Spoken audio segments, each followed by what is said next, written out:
Good morning, sunshines. All right, so I'm going to send back your graded project ones. If you haven't sent them to me, please get them in to me. Again, if you want to go back to the last class video, I explained the answers to project one, and go back and watch that and correct your answers and get them to me if you haven't already. Today we're going to talk about lamps, which are the sources of light. Again, going back in history, Greeks and Romans didn't need lamps because they did their shows outside. During the Renaissance, we moved inside and initially used candle and or gas power. Here's a quick little video that comes from Cyrano that shows how they would have dimmed the house lights, because of course if you're using candle power, you don't just blow out the candles, they actually raise them into the ceiling. So enjoy this little bit.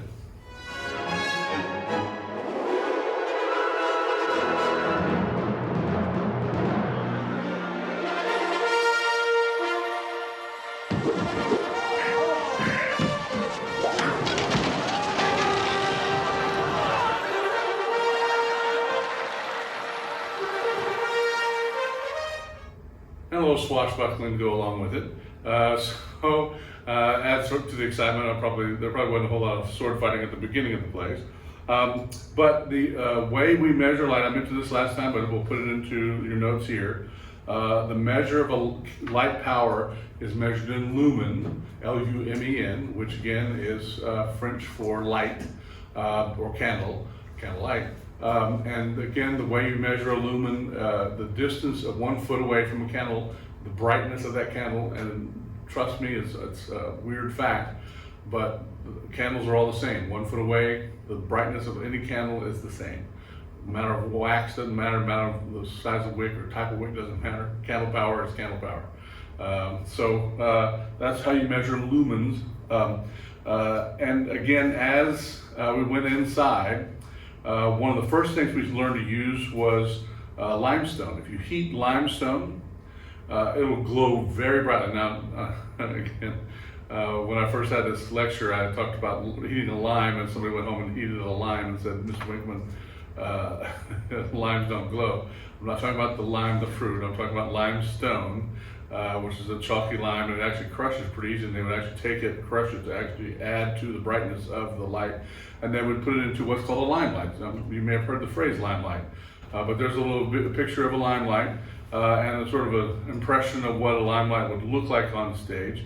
My guess is it wasn't quite that bright, because limelight isn't quite that bright, but they would put a mirror behind the flame or the brightness of the limestone, and then direct that light power toward the stage, which allowed the actor, instead of having to stand on the front of the stage, it freed the actor up to move about the stage.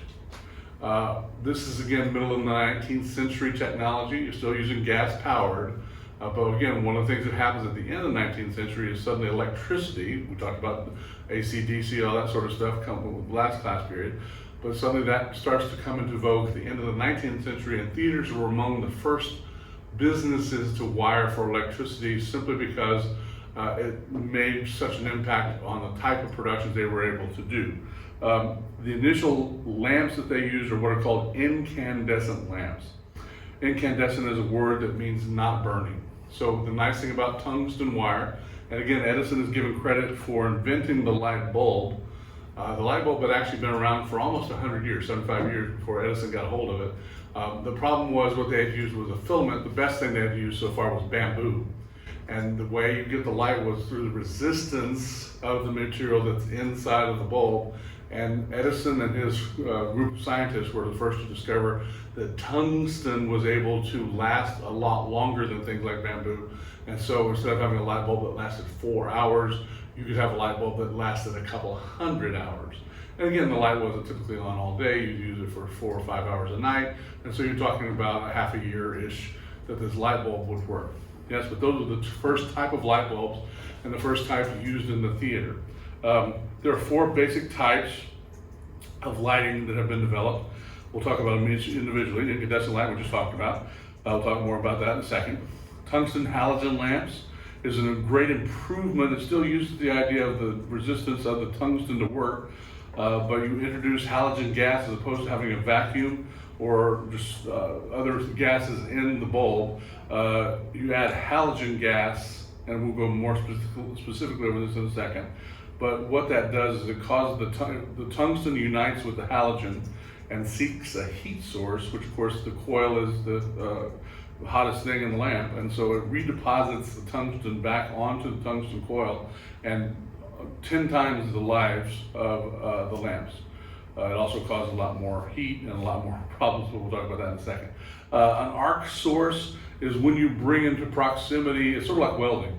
When you bring two rods, a positive and a negative rod, to within close proximity to each other, you can create an electrical arc, which is basically, if you've ever seen somebody weld, you're not supposed to look directly into the welding. And so the light, you should not look into the light, but the light it creates is able to be projected very strongly. It's used for spotlights even today. Very strong spotlights use, if you've ever been to a hockey game or a football game and suddenly the lighting, when they score a goal, it will suddenly have the spotlights chase around. Those are definitely arc lights, arc sources. And then the most common today, the one that's taking off, is LEDs. Light emitting diodes. LEDs have become the bomb recently. There are some opportunities with LEDs, we'll talk about that when we get to them in a second. But those are the four main types of ways of producing light energy in the theater.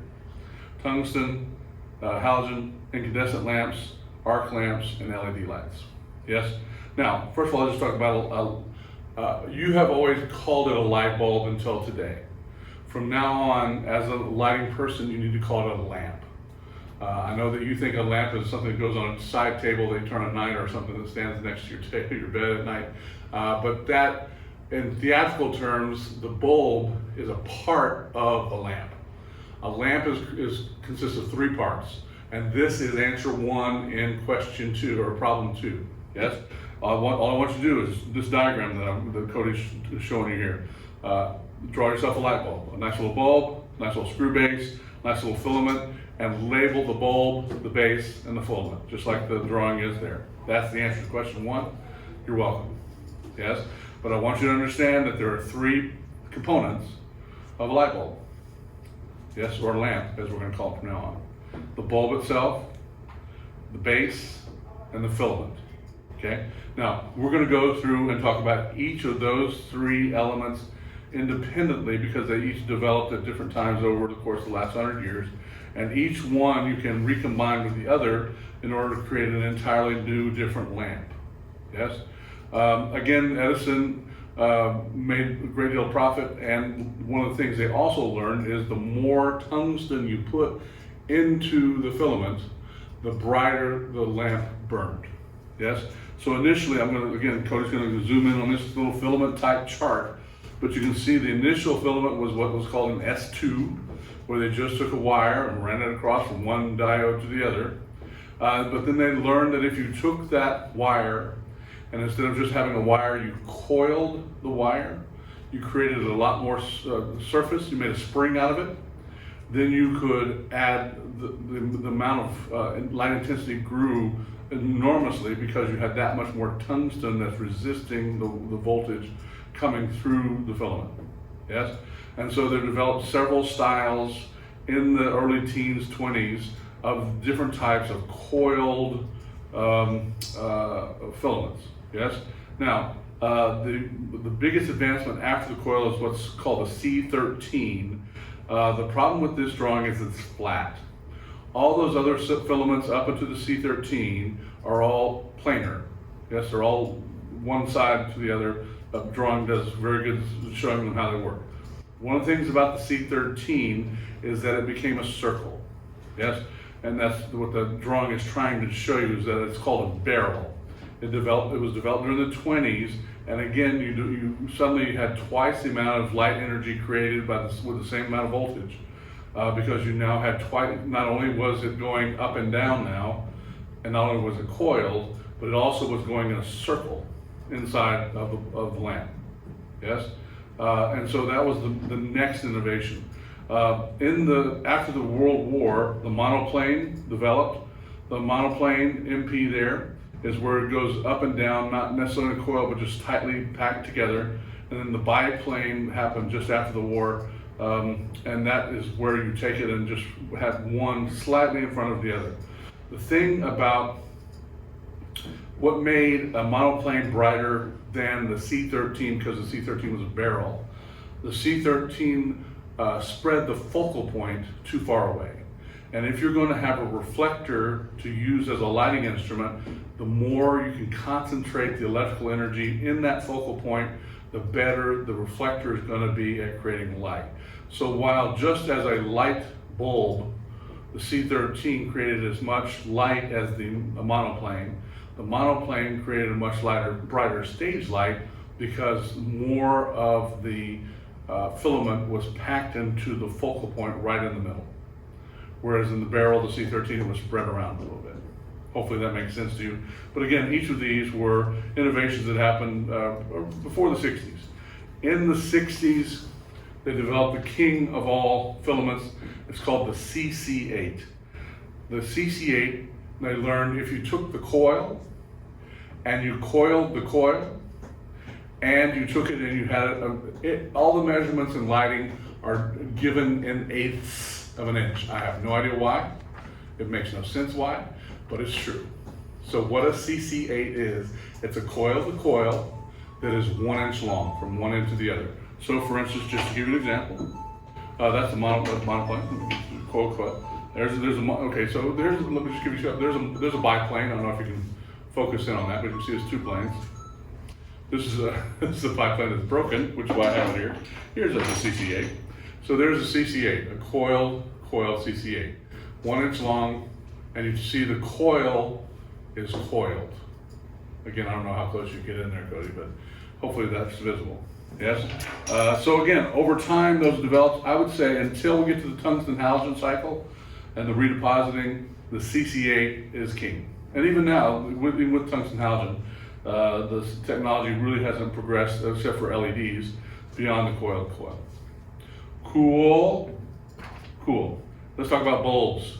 Again, the bulb is the glass part that creates the lamp itself. Yes, various shapes have different effects on the light. First of all, you can either have clear glass or you can frost the bulb.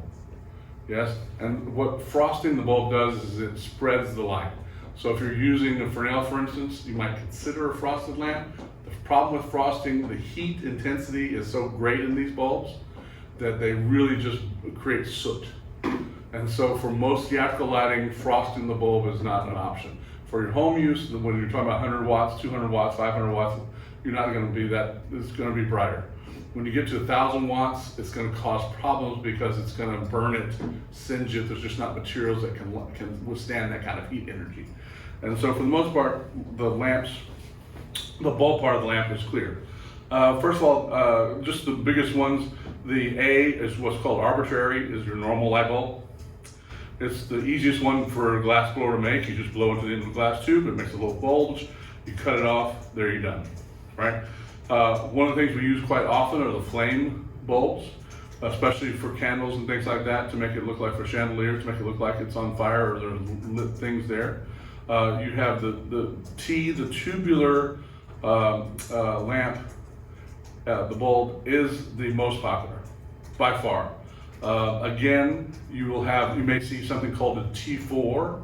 That's 4/8 of an inch from side to side. That's a ½ inch from side to side. Here's a T4. You'll have what's called a T6. It's 3/4 of an inch from side to side. You can see it's a little wider. Yes, and so these are both tubes, and you can see that this is 4/8 of an inch T4. This is 6/8 of an inch, 3/4. I don't have any of the larger ones. This is a T3. Yes, a little smaller than the T4. Yes, but again, it's a tube, and even though it's a different lamp, it's still a tube shape. Yes, so by far the most popular shape of all these is the T.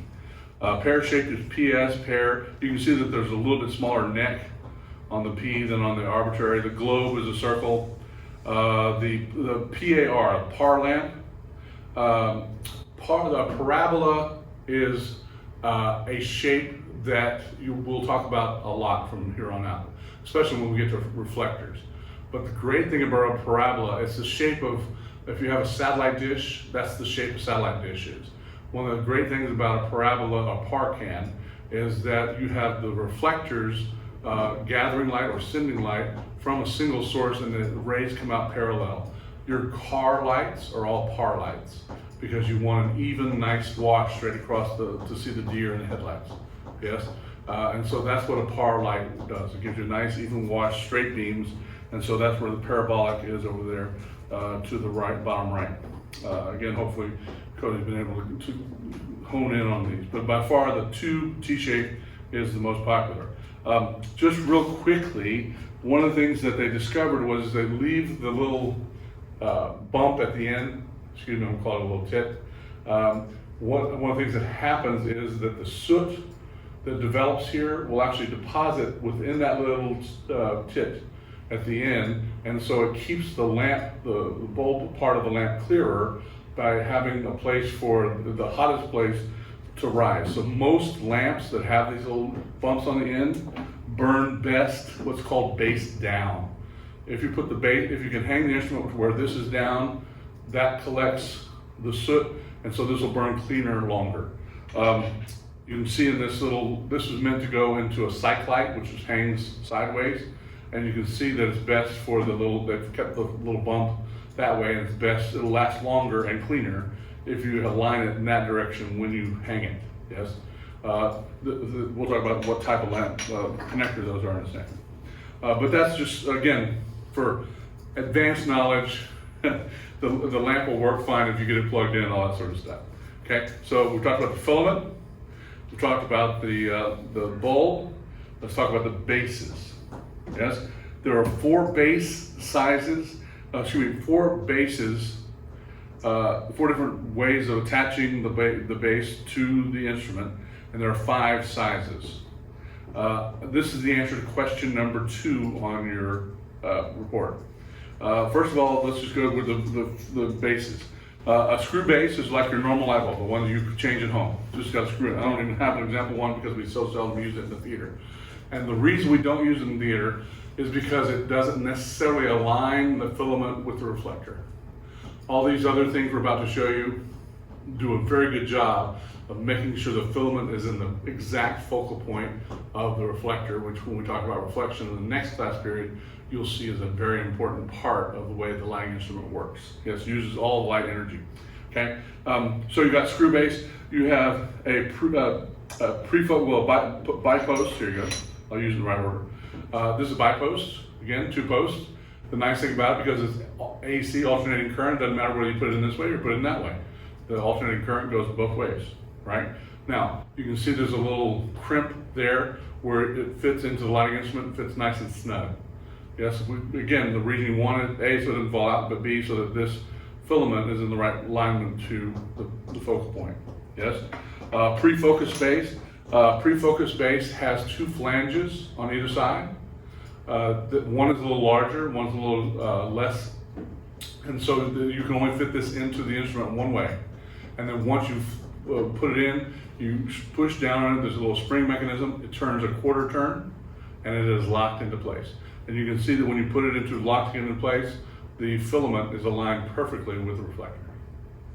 Yes, but that's what's called a pre-focus base. Yes, you have the recessed single contact. Again, this is basically a little dimple.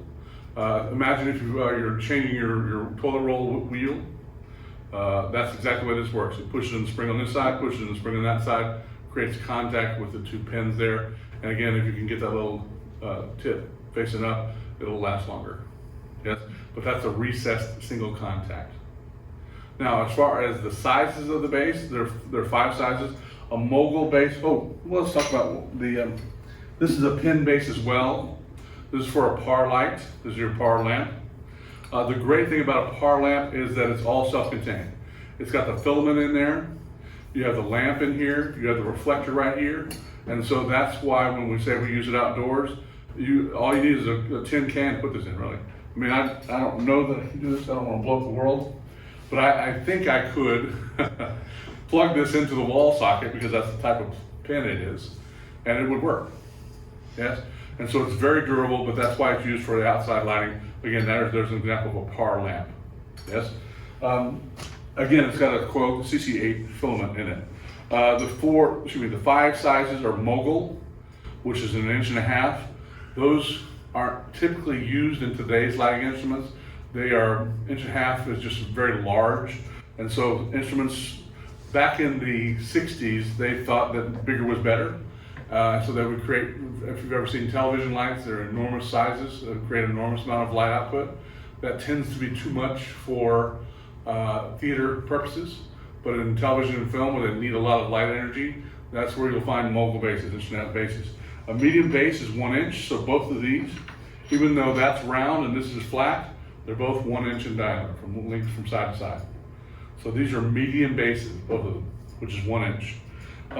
Again, one of the improvements nowadays in the bases is that you have these bases that have ridges in them to dissipate the heat, but that's still a bipin base. Yes. The intermediate base is 5/8 of an inch. I don't have any examples here, but it's 5/8. This is a miniature base. It's a half inch. And then if you've ever had Christmas tree lights in your house, that's a candelabra base, and that's 3/8. So this is the smallest. Candelabra is the smallest. This is a half inch, miniature.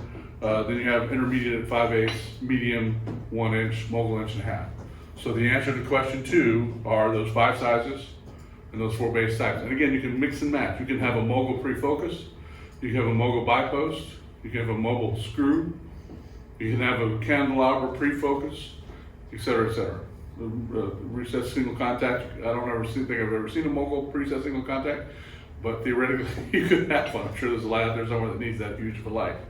Yes. So again, those are the 5 sizes and 4 base types of the base. Now again, the American National Standards Institute has created a coding method so that whenever you're ordering lights, each light has its specific base, type, size, a specific filament, and a specific lamp attached to it. So for instance, an FEL, which is what this is, an FEL is a 3-letter code. It doesn't mean anything. It's an arbitrary code assigned to the lamp by the American National Standards Institute. And what an FEL means is that it's a bipin base, it's got a CC8 filament, it's got a T4 in it, tube lamp, and then it's 1,000 watts. An EHG is the exact same lamp, only it is 750 watts. An EHD, as in David, is the exact same lamp, only it's 500 watts. Right? And so no matter who makes it, some people will make it with more porcelain on the bottom. This one has just a little bit of porcelain on the bottom. Some will make it with aluminum. Different manufacturers can do different things to it, yes, to save money or to be more exotic or to last longer, whatever the improvements they make.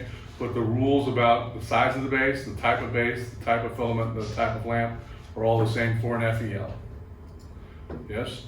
So this is a BTL. BTL. Again, a BTL is a pre-focus base, 1 inch pre-focus base, medium pre-focus base. It's got a monoplane, yes, filament. It's got a T6, yes, and this one happens to burn at 750 watts, right? A BTM burns at 1,000 watts. A BTD burns at 500 watts. Same in every respect except the watt is needed.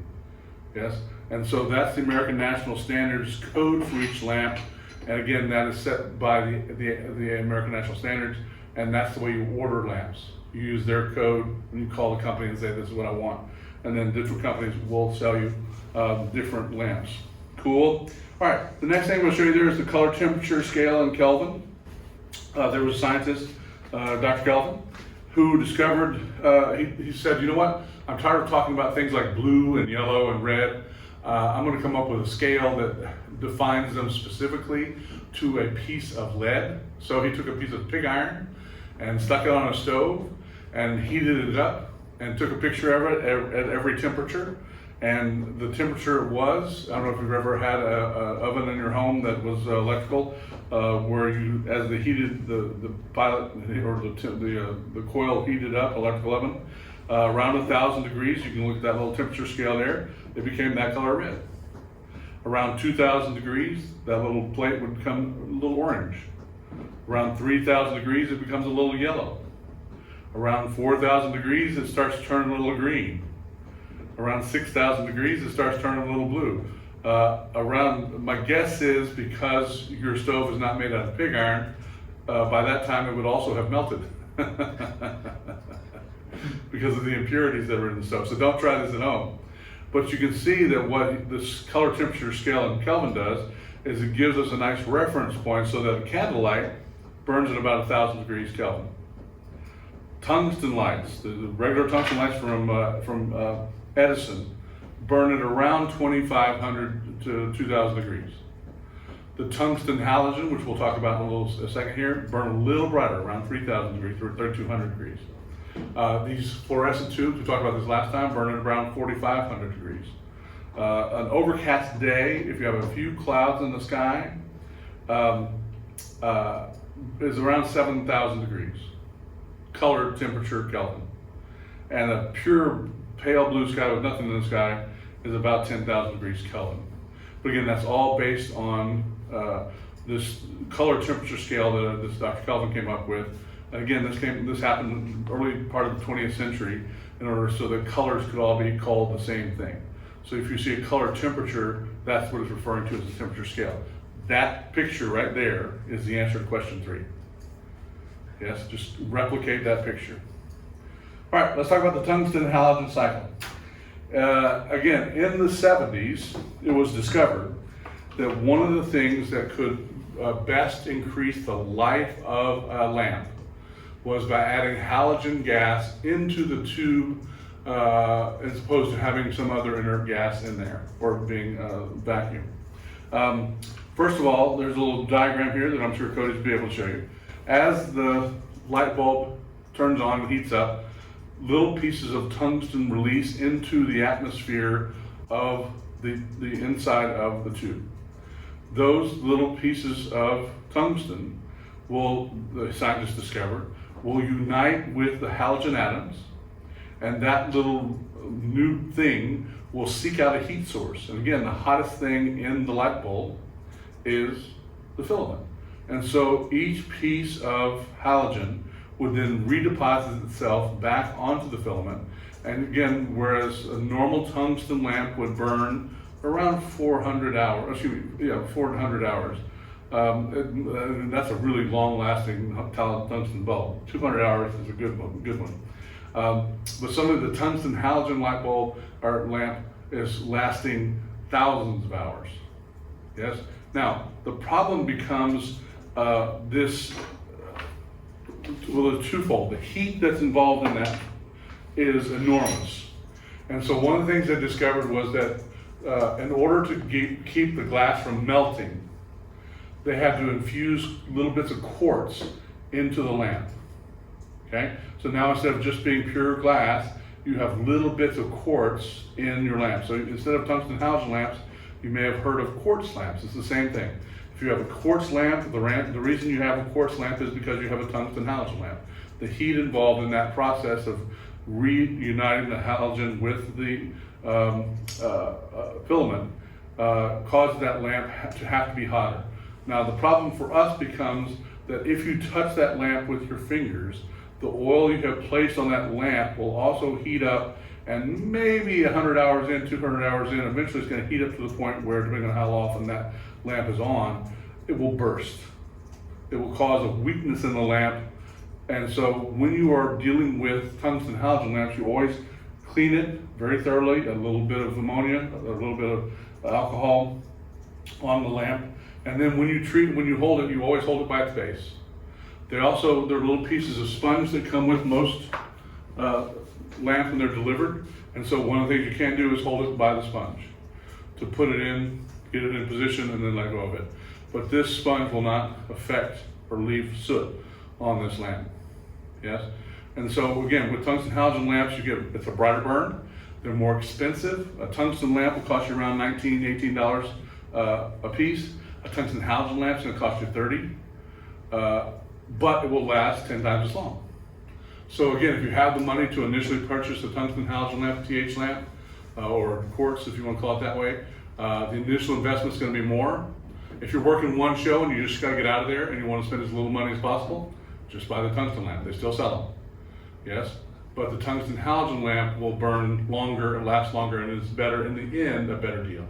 So again, on your chart, question number 3 is describe the tungsten halogen cycle. If you want to draw that little drawing there of the tungsten atoms reuniting with the halogen atoms, reuniting with the filament, great, that's the answer. Again, the advantages, it lasts longer, burns brighter, cleaner. The disadvantages, it's more expensive, it burns hotter, so you have to be more careful to handle it. That's the answer to question 3 on project 2. Cool. Moving on. Arc lamps. Again, arc lamps, and this is the answer to question 4. Imagine that. In an arc lamp, the light is created by photons being released from an electrical arc. Yes? Photons are a particular type of light. Most theorists say that light is all photons. There are some people that say that the reason that the electrical arc is hotter, brighter, is because the photon is just a different type of light. Once the light reflects off of something, it takes some energy off of it. We'll talk about more when we talk about color. But a photon is pure light energy that is created from the arc that is created when you have electrons jump over from a negative to a positive in space. It's like lightning. You're creating literally lightning in a bottle. Yes, and that's the photon that's being created because of that. There's a couple different type of lamps that are used from this. Carbon arcs are mostly spotlights. Again, Super Troopers is the brand name, but that's the type of unit that's used there. There's a little picture of the two, those are welding rods. And again, you have to be careful. There are positive welding rods, there are negative welding rods. The arc always goes from the negative to the positive. The negative is the part that's connected to the plug. If you ever have a question, the plug goes to the negative, the positive receives it and sends it back. That's the hot side. So you got to make sure you put the right connector on the right side. Again, if you don't know what you're doing, don't be scared to ask. There's usually somebody around who's used these things for 100 years. They have an automatic timer in them that, because these rods burn very, very slowly, they'll dissolve over time. I would say with each carbon, if you put in 2 brand new carbon rods at the same time, positive and negative, you're going to get about a 4-hour burn. The fact of the matter is, though, you get a cleaner burn if one of the rods has been used a little bit. So you usually only replace one at a time. If you replace both at the same time, it takes a little bit of time for it just to get bright enough, or as bright as it's going to get. So it's like a pair of brand new jeans. They just don't fit right until they get a little wear in them. That's personal discovery. Xenon lamp, again, is an arc light that is encased in a vacuum. And so again, you have to be very careful with touching the bulb. The bulbs are very expensive. We're talking about $300 per lamp. But again, they will last for an eternity. If you don't touch them, they will last forever. Because it's just the right amount of space between the arc to create the arc light. Cool. All right, lastly, not leastly, the LEDs. Yay! LED is a light emitting diode. Again, nowadays they're becoming more and more popular. They use far less energy, and they create far less heat. You're talking about on the scale of going from 1,000 degrees to 5 degrees. You can, if a LED light has been on all night, you can walk up and pick it up and move it, no problem. If a normal incandescent has been on for 5 minutes, you can't touch it for a good 25 minutes because of the heat that's there. Yes. So one of the best things about the LEDs is the lack of heat and the lack of energy used. Now, I'm going to give you a little video here in a second that shows you how exactly an LED works, going from the cathode to the anode. You take notes about that. But you have 2 little semiconductors in each one. The size of the gap and the material the semiconductors are made of changes the color. And there are currently 8 colors of LED lamps. As a matter of fact, in 2011, Two scientists created a blue LED, which had not existed before, the dark blue one that's there in your picture. And they won a Nobel Prize for creating a pure blue LED light. Now, one of the problems, the biggest problem with an LED light is the dimming curve toward the bottom of the curve. Now, what in the hell did I just say? When you're in theater, oftentimes you want to fade the light slowly out as the scene fades. Incandescents do that great. Arc lights suck at it. The arc light is either on or it's off. But incandescent or tungsten halogen, as you're fading, the two levers lean back to kiss and the fade to black. Beautiful little fade from bright light to dimness. An LED through the first part of that dimming curve does great. What they do is, because an LED is either on or off, just like an arc light, they'll have 10 blue LEDs in a circle, and as it dims, they'll turn one off at a time. So you go from 10 to 9 to 8 to 7 to 6 to 5 to 4, which creates the effect, the illusion that the light is dimming. The problem is when you get down to 3, 2, and 1, it becomes noticeable to the human eye that one little thing is jumping off. And so one of the solutions that has been happened in the last few years is that if you have an LED light, you'll have these 8 colors in it. And so let's say you've got green light on stage. The green will fade down to green and then fade to blue and then fade out. And so again, it's just a little bit more progression before you actually have a little bump at the end. And again, lighting designers have found that if you have just like magicians show you a hand and make you look some other way before they have some trick over here, lighting designers have learned that as it's fading over here, if you have a light come up over here where your eye moves over there, then the audience doesn't notice the little bump at the end when the LED turns off because you've already moved on to whatever's the next thing. Yes? And so lighting designers have learned to only fade to 10%. And then fade to have a quick off with the end of the cue. Okay, here's a little video about how LEDs work, and hopefully you've gotten the answers to your 5 questions there, and we'll see you next class period. LEDs, light-emitting diodes, are everywhere. They come in a wide variety of colors and are found in places like automobile dashboards and clock radios. Many MakeCrate projects involve circuits that include LEDs. So let's take a look at how an LED works. A diode is an electrical component that only allows current to flow in one direction. In an LED, the longer leg is the anode or positive leg, and the shorter leg is the cathode or negative leg, and the electricity can only flow from anode to cathode. So, if you put your LED in backward in a circuit, it won't light up. The components inside the LED have special properties that allow them to emit light. Electrical components fall into one of 3 categories: insulators, which don't allow electricity to flow through them; conductors, which allow for the free flow of electricity; and semiconductors, which fall somewhere in between. An LED contains 2 types of semiconductor material. There is P-type semiconductor, which contains positively charged holes.